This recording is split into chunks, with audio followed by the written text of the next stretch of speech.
హీనపరిచిందట. మనస్సులో అదిగో రాజు కిరీటం తీసి పక్కన పెడుతున్నాడు.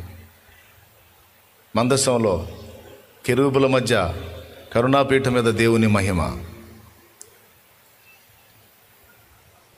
తీసేస్తున్నాడు. నా దేవుని ముందు నేను రాజును కాదు, నా దేవుడే రాజు. నా దేవుని ముందు నేను దాసుడను, నా దేవుని ముందు నేను దాసుడను. ఏమండి, చిన్నప్పుడు ఒక సామెత తిన్నాను, ఢిల్లీకి రాజైన తల్లి కొడుకని.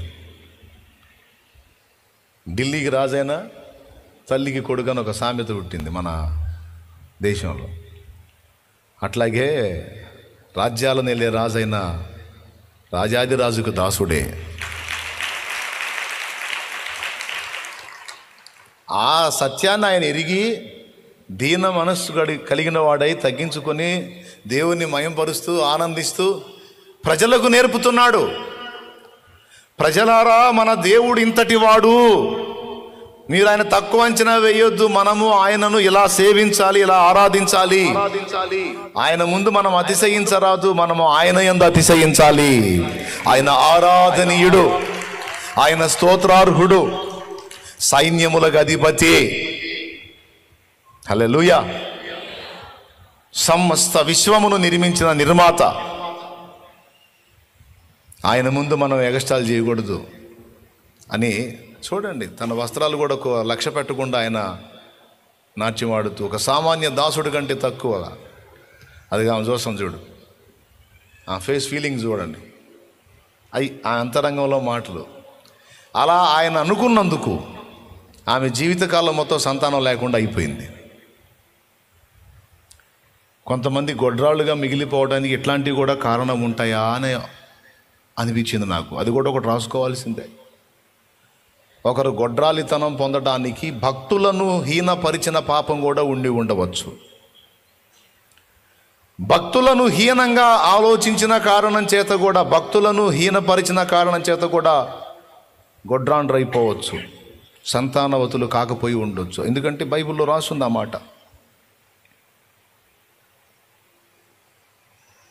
భక్తిపరుడు ఆయన. దావీదంటే సామాన్యుడు కాదు, అలాంటి వాడు దావీదు. అన్నాడు, అడిగింది, ఆగలా, ఎగాదిగా చూసి చివరికి అడిగింది. బుద్ధి లేదా? రాజువా దాసుడువా నువ్వు? రాజులు ఇంతేనా ప్రవర్తిస్తారు? రాజులు ఎలా ఉండాలి? ఆ రాజసం, ఆ టీవీ, ఆ దర్పం, ఆ హడావిడి. హలో, నువ్వు చెప్పింది కరెక్టే. అవన్నీ జనం దగ్గర, ఆయన దగ్గర కాదు. హల్లెలూయా. అవన్నీ పరిపాలనా కార్యక్రమం జరిగేటప్పుడు, ఆ రాజుగా సింహాసనం ఎక్కినప్పుడు ఆ వ్యవహారం అంతా, ఆ తంతంతా. పెద్ద ఆఫీసరు అయి ఉండి సిగ్గు లేకుండా భజన చేస్తున్నావా అని ఎవడన్నా నిన్ను అన్నాడు అనుకో, ఒరే సిగ్గు లేకుండా భజన చేసినందుకు ఎరా నేను పెద్ద ఆఫీసర్ అయిందని చెప్పు. నువ్వు సిగ్గు శరం అనే దేవుడి దగ్గర పనికిరావురా. తప్పు చేసే కాడ సిగ్గు ఉండాలి, వ్యభిచారం చేసే కాడ, దుర్మార్గం చేసే కాడ, నోరు కొట్టే కాడ, కడుపు కొట్టే కాడ, బల్ల కింద చేయి పెట్టే కాడ, అక్కడ రా సిగ్గు శరం ఉండాల్సింది, దేవుడి దగ్గర కాదు.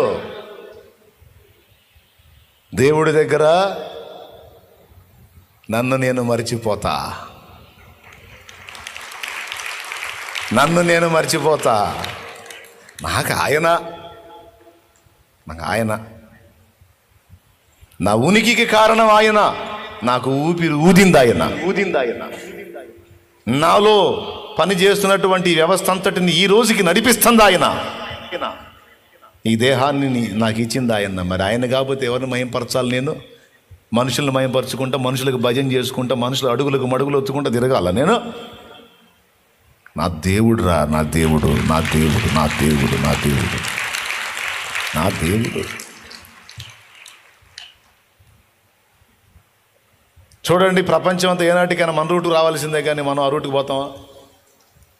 ఏనాటికైనా ప్రపంచం మొత్తం ఆయన ముందు నిలబడాల్సిందే కానీ ఆయన దగ్గర నుంచి పారిపోగలమా?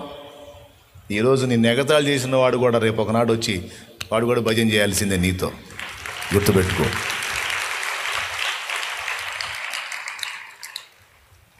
స్తుతిలో శక్తి ఉంది, స్తుతి వలన బహుళ ప్రయోజనం ఉంది. 3 విషయాలు చెప్పాను. నంబర్ 1, దురాత్మ